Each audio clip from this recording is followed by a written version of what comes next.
हे ब्रोकरेजचे सगळेचे सगळे जेवढे पण तुम्हाला एक्झाम्पल्स आहेत किंवा जेवढे पण तिकडे तुम्हाला सोडवायचे आहेत तेव्हा जे तुमचे क्वेश्चन्स आहेत ते पॉईंट्समध्ये आन्सर येणार आहेत आणि तुम्ही ते पॉईंट्समध्ये व्यवस्थित कळशात. कारण शेवटी तुम्हाला जे आहे लास्टली किती अमाऊंट भरली गेली किंवा लास्टली त्या व्यक्तीला किती अमाऊंट मिळाली हे ते सगळं प्लस करून किंवा मायनस करून लिहायचं आहे. आणि म्हणून प्रत्येक गोष्टीचं तुम्हाला उत्तर हे काढावंच लागणार आहे. त्यामुळे जास्तीत जास्त डिवाईड करण्याचा आणि मल्टिप्लाय करण्याचा जो आहे तो प्रयत्न करत राहा. त्यामुळे तुमची सगळी प्रश्नांची उत्तरही बरोबर येऊ शकतील. एक्झाम्पल नंबर 4 आहे, Pankaja invested ₹1,25,295 in shares of FV ₹10 when MV is ₹125. Rate of brokerage is 0.2% and GST is 18%. Then find how many shares were purchased, the amount of brokerage paid, and third, GST paid for the trading. आपल्याला पहिलं काय करायचं आहे, त्याने किती shares विकत घेतले म्हणजे सगळंच देऊन त्याच्यावरती त्याचा ब्रोकरेज, त्याच्यावरती त्याचा GST हे सगळं देऊन आपल्याला किती त्याला नक्की शेअर्स विकत घेतात आहेत ते काढायचं आहे. आणि मग प्रत्येकाची अमाऊंट जी आहे ती वेगवेगळी काढून दाखवायची आहे. त्याचं तुम्हाला काही प्रॉब्लेम येणार नाही, डायरेक्ट आन्सर्स तुम्ही लिहू शकता. बघूया पहिला पण कसं काढणार. सम invested ₹1,25,250. Brokerage is 0.2%. GST rate is equal to 18%. Brokerage per share is equal to 125 into 0.2 into 100 is equal to 0.25 means 25 पैसे. आता किती घेतलेले आहेत ते माहिती नाही आहेत. एकूण मिळून अमाऊंट काढायची आहे मीन्स 125 प्लस 0.25. आता त्याच्यावरती GST लागलेला आहे. कितीवरती लागलेला आहे GST? 0.25 वरती. मग आपण लिहिणार GST per share on brokerage is equal to 18% of 0.25 is equal to ₹0.045. Cost of one share is equal to MV plus brokerage plus GST. Equal to 125 plus 0.25 plus 0.045 equal to ₹125.295. म्हणजे एका शेअर्सची किंमत किती झालेली आहे? 125.295. मग आता आपल्याला काढायचे नंबर ऑफ शेअर्स. म्हणजे काय करायचं, त्यांनी दिलेली अमाऊंट डिवायडेड बाय 125.295. इथे त्यांनी 25 घेतलेलं आहे. तुम्ही ते 30 घेऊन सुद्धा काढू शकता. पण 100 शेअर्स किती झालेले आहेत? 1000 शेअर्स झालेले आहेत. आपण ही नियरेस्टमध्ये अमाऊंट आणलेली आहे. खरं तर ही 30 व्हायला पाहिजे अमाऊंट, पण इथे 250 दिले म्हणून त्यांनी नियरेस्ट अमाऊंट तशी करून दाखवलेली आहे. Total brokerage is equal to brokerage per share into number of shares. Total brokerage is equal to 0.25 into, आता आपण 0.25 इंटू किती घेतलेले आहेत शेअर्स, नंबर ऑफ शेअर्स आहेत 1000, म्हणजे मग ते झालेले आहेत 250. कारण त्याने आपला ब्रोकरेज किती दिलेला आहे तो काढायला सांगितलेला आहे. Total GST is equal to 1000 into 0.045 equal to ₹45. म्हणजे GST टोटल दिलेला आहे 45. म्हणजे आन्सर 1 2 3 असं करून लिहा किंवा इथे काय करायचं आपल्याला बॉक्स करायचा आहे तरीसुद्धा चालणार आहे. 100 shares were purchased. Brokerage paid was ₹250. GST paid was ₹45.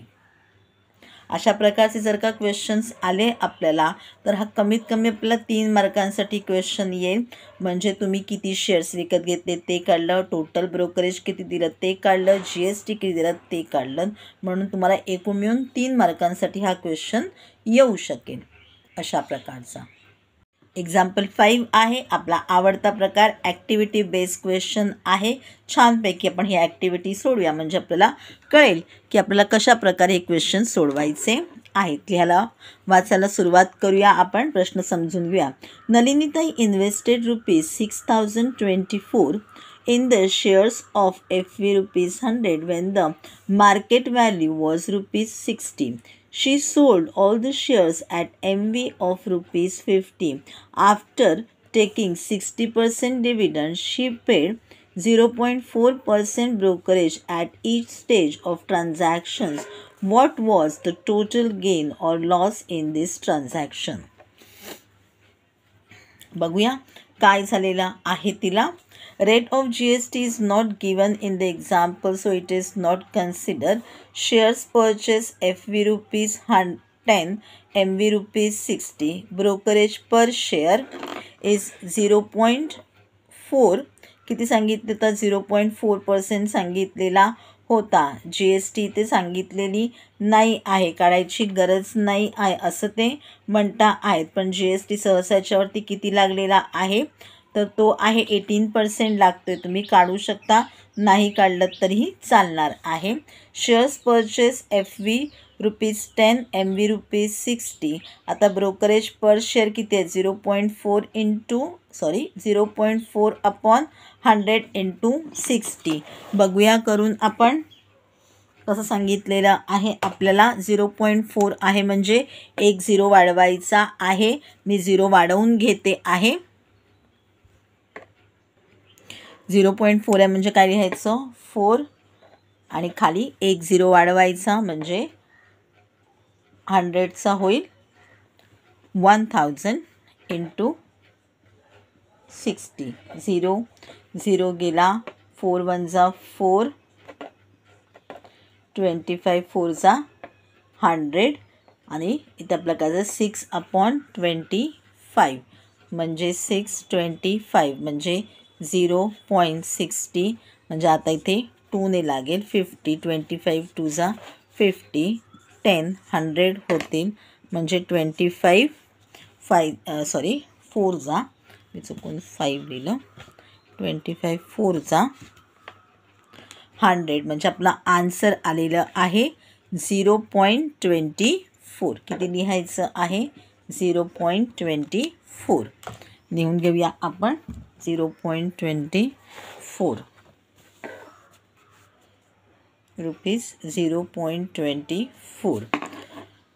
Therefore, cost of one share is equal to 60 plus 0.24 म्हणजे रुपीज किती झालेलं आहे 60.24. Number of shares is equal to 6024 upon 60.24 equal to 100 म्हणजे किती शेअर्स विकत घेतलेले आहेत 100 shares. Shares sold FV rupees 10 and MV rupees 50. ज्यावेळेला शेअर्स विकले तिने तेव्हा किती होती MV त्याची 50 रुपीज होती. Brokerage per share 0.4 upon 100 into 50 म्हणजे 0.20 पैसे. सेलिंग प्राईज इज 50 मायनस 0.20 कारण तिला मिळताना किती मिळणार आहेत 50 रुपीजमधून त्याचं ब्रोकरेज तो कट करून घेणार आहे म्हणजे किती होते 20 पैसे गेले तर 0.80 पैसे तिच्याकडे राहतील.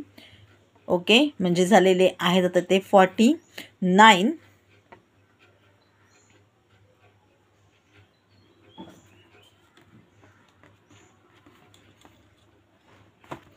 49.80 rupees. Selling price of 100 shares is equal to 100 into 49.80 is equal to आता किती होतील ते 2 झिरो द्यायचे आहेत म्हणजे 4980 रुपीज. डिव्हिडंड रिसीव त्याच्यामध्ये ज्या वेळेला तिने जे घेतलेले होते व तेव्हा तिला डिव्हिडंड मिळालेला होता. डिव्हिडंड नेहमी कशावरती दिला जातो तो तेव्हा तो FV वरती दिला जातो आणि किती शेअर्स आहेत तिच्याकडे 100 शेअर्स आहेत हे आपल्याला कळलेलं आहे पण काढलेलं आहे. मग आपण म्हणाले आहोत dividend receive 60%. Dividend per share is equal to 60 upon 100 into 10 means rupees 6. Dividend on 100 shares is equal to 6 into 100 means 600. आता ज्यावेळेला तिने विकलं त्यावेळेला तिला किती मिळालं 4980 प्लस 600 मीन्स आपण इथे लिहून घेतलेलं आहे नलिनीताईज इन्कम इज विकल्यानंतर 4980 मिळाले आणि अगोदरचं डिव्हिडंड तिला मिळालं 600 म्हणजे किती झाले 0 plus 0 0 8 plus 0 8 9 plus 6 is equal to 15. 5 1 carry forward 4 plus 1 5 means rupees 5580. Sum invested is 6024. म्हणजे आता मिळालेली रक्कम ही कमी आहे, म्हणजे काय झालेला आहे, लॉस आहे. मग आपण लिहिलं therefore loss is equal to 6024 minus 5580. 4मधून 0 गेले, 4 राहिले, 2मधून 8 जाणार म्हणून 12मधून 8 गेले, 4 राहिले, 0चा म्हणजे इथे 6चा 5 होईल, 0चा 9 होईल. मग 9मधून 5 गेले, 4 राहिले, 5मधून 5 गेले, 0 राहिले, म्हणजे लॉस झालेला आहे 444. आन्सर लिहिलेलं आहे नलिनीताईज लॉस इज ₹444.